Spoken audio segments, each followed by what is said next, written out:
So I'm starting to go over all the movies that I said was terrible this year, and actually decided we watched them. And I watched Man in Black Castle. That movie was a pile of woke garbage, as I predicted it would have been.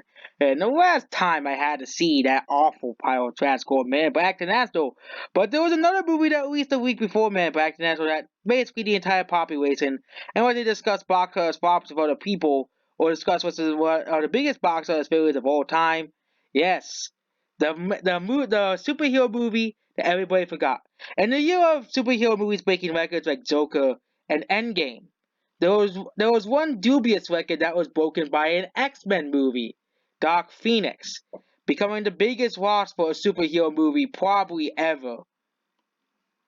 Yes, they even lost more money than Justice League. Yeah, Justice League lost less money than Dark Phoenix. And that's an understatement. It also lost less money. It also lost more money than the awful Green Lantern, the not the awful Green Lantern movie that was made. So Dark Phoenix is basically a very boring and dull movie at the very core of it. Some people do like this movie, for some reasons. The same people who say 50 Shades of Grey is good, and the same people who say The Last Jedi are good movies, which they both can go burn in fire as well. Especially The Last Jedi, which is a pile of garbage.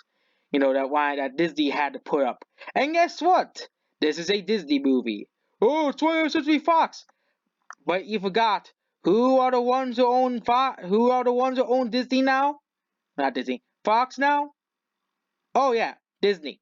Disney are the ones that own this movie, so of course Disney had to put the tuts in the movie. Of course, if this movie wasn't made by Disney, it would have been better.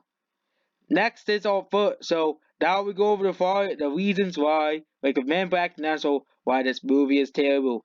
Number one, they turn the movie. Number one, Jean Grey is a Mary Sue just like Captain Marvel and Ray. What differentiates Captain Marvel, Ray, and Jean Grey from Alita and Wonder Woman is that that unlike these characters don't seem to have any challenges in them and always are the bestest ever. And of course, like, you know, obviously, we're the bestest ever. Mary Souls. Of course, it's one of the most forgettable. Mary Sue characters are quite terrible. People always try to point to Luke Skywalker as being a Mary Sue. Well, Luke Skywalker in Episode 5 lost to Darth Vader twice. I don't know, was it twice? I think it was once. Once, I did. Yeah, it was once. But still, he fell off the thing and lost an arm to Darth Vader. Dark Phoenix, Jean Grey, however, much like Grey, she suffers no challenges in the movie. She gets attacked with a supernova and she survives. She, destroys an entire village. She kills another one of the X-Men, and of course, she is able to beat the villain with ease, even though both have the same powers and that would make for an epic fight. But no, no, no, no, no. Mary Sue, kind of like Star Wars and Captain Marvel. You don't want and that's what makes characters like Captain Marvel and Ray so terrible. They're Mary Sue's.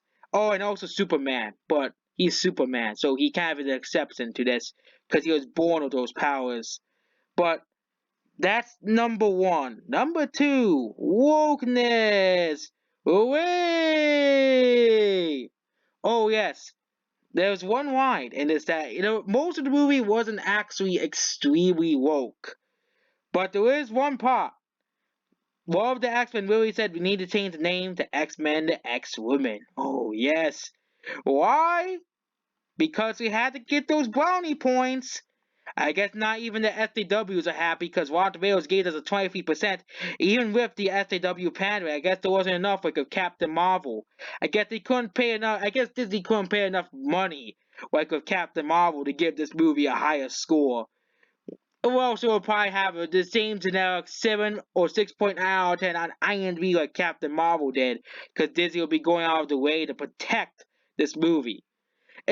And number 3, this movie was really dumped on Disney to die. Oh yes. Remember, Disney? Well, Disney doesn't like the X-Men. They don't want the X-Men to not be a part of the MCU. That's the third reason why this movie is terrible. Because Disney completely destroyed the movie to completely sabotage this movie, releasing it right by Aladdin and Godzilla, and those two movies completely destroying it. And Aladdin still beat Godzilla, and Godzilla still underperformed because of stupid critics. Which, critics these days and age are not trustworthy. you know, they say Godzilla King of the Monsters is a terrible movie when we all know, and all real Godzilla fans know it's probably one of the best Godzilla movies ever made. But usually when a bad movie comes out, when movies that proceed bad, the 1517 to Paris, Zero Storm, Suspect Zero, I don't hate them. I rarely ever hate movies. But this movie still makes me angry that Disney decided to make so, oh look, X-Men? Let's ruin X-Men, because that's how Disney has to be. Disney wants to make so, they tank this movie at the box office so they can make it a more excuse to make the X-Men a part of the MCU, so you can all bow down to Captain Marvel, the center of the MCU. Ugh. Get out of here, Captain Marvel. Number 4. This movie was destroyed because of number 4. Very similar to Captain Marvel. Oh yes. Oh wait, that was number 1. Number 4. A lot of the movie was boring. There was very little exciting things that were really exciting about the movie. The movie's plot is basically this: they go into space. Jean Grey gets hit with a power up. She doesn't know how to control her powers. They ripped off Naruto in that, and how Naruto couldn't control his powers.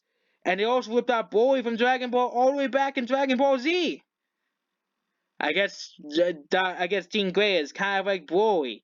She gets too angry and she kills people for no reason. That's what Naruto does and when Naruto got angry in Naruto. So, but a lot of the movie was kind of boring. There was like one or and so and so's movie is based off fight scenes. Yes, but this is supposed to be a big superhero movie, and it's not supposed to be boring. It's the same exact thing with The Last Jedi. Why is this movie so boring? At least it wasn't as bad as The Last Jedi. The Last Jedi almost put me to sleep. But movie is not supposed to be as boring as it is. There's only like good 2 scenes in the entire movie. Only 2. 2. And at least it's more or less boring than Captain. At least it's slightly less boring than Captain Marvel. So now we're done with this movie's review. So basically there'll be a link in the description if you want to see the hilarious unboxing I made of this movie. Yes, I basically got this movie for free because I accidentally bought a John Wick Steelbook that didn't work. Because I didn't have 4K, so basically I had to get something else besides the Joker. I said, okay, fine, I'll go get this movie anyways to see how bad it is. Oh, here's one of the questions. Will there be a Dark Phoenix 2? Well, there never will be a Dark Phoenix 2 because the first movie tanked so hard that it was a big box office failure. I guess next I have to see Dark Fate and see how bad Dark Fate is. And also, at least it's better than X-Men Origins Wolverine, where they completely ruined Deadpool in that movie. At least that's one good thing Dark Phoenix is. And at least, the one fight scene or all the X-Men fights was decent. But the final fight scene was like, oh yeah, there was no actual fight. I'm just gonna fly the villain and destroy her into space for reasons. You know. And that's basically it. So it's one of the most boring X-Men movies I've ever seen. It's one of the most boring and generic X-Men movies I've ever seen. Maybe my opinion might actually change on this movie and like every other movie I've seen, as my scores are not arbitrary. Maybe except for one movie. A few movies, I've seen probably like 4 or 5 times, so I'll probably never change my opinion on those movies. But right now, Dark Phoenix is a 4 out of 10 movie. It's still better than Man Back to the National. which at least they didn't go up in front with, trying to make the movie as woke as possible. Like Man Back to the Dinosaur was kind of like a woke pissing contest. And this movie bombed because Disney killed it. That's simple as that. The plot is boring. It's just another generic superhero movie. That's what it really is. It's just another generic, boring superhero movie that will probably be forgotten in the list of other forgettable superhero movies that have also come out, like Batman vs. Superman. Oh, at least that movie was more watchable than Batman vs. Superman. I hate at least this movie is way better than Batman vs Superman. But that's obvious. When Batman, I gave Batman vs Superman a 2 out of 10 because it deserves it. It took me like 4 years, 2 years of me actually forced myself to watch that whole movie. Now I was bored the whole time, and this is kind of like Batman vs Superman, but they actually gave a storyline that at least you can follow.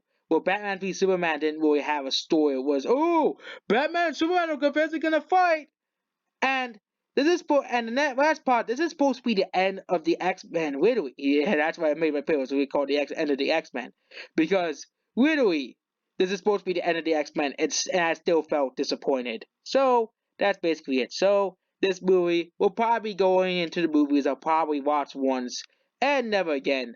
At least out of all the X Men movies, that's at the very least.